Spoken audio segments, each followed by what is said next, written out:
During Bush's second term, General James Cartwright, then head of United States Strategic Command, along with other intelligence officials, presented Bush with sophisticated code that would act as an offensive cyber weapon. The goal was to gain access to the Natanz plant's industrial computer controls. The computer code would invade the specialized computers that command the centrifuges. Collaboration happened with Israel's SIGINT intelligence service, Unit 8200. Israel's involvement was important to the United States because the former had deep intelligence about operations at Natanz that would be vital to making the cyber attack a success. Additionally, American officials wanted to dissuade the Israelis from carrying out their own preemptive strike against Iranian nuclear facilities. To prevent a conventional strike, Israel had to be deeply involved in Operation Olympic Games. The computer virus created by the two countries became known as the bug and Stuxnet by the IT community once it became public.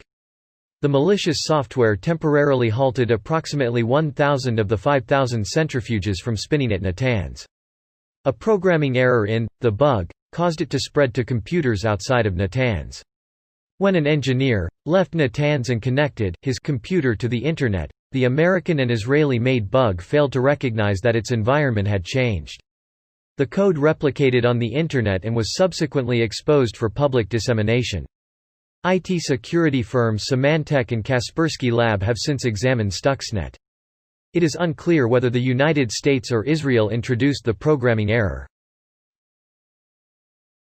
According to The Atlantic Monthly, Operation Olympic Games is probably the most significant covert manipulation of the electromagnetic spectrum since World War II, when Polish cryptanalysts broke the Enigma cipher that allowed access to Nazi codes. The New Yorker claims Operation Olympic Games is the first formal offensive act of pure cyber sabotage by the United States against another country, if you do not count electronic penetrations that have preceded conventional military attacks, such as that of Iraq's military computers before the invasion of 2003.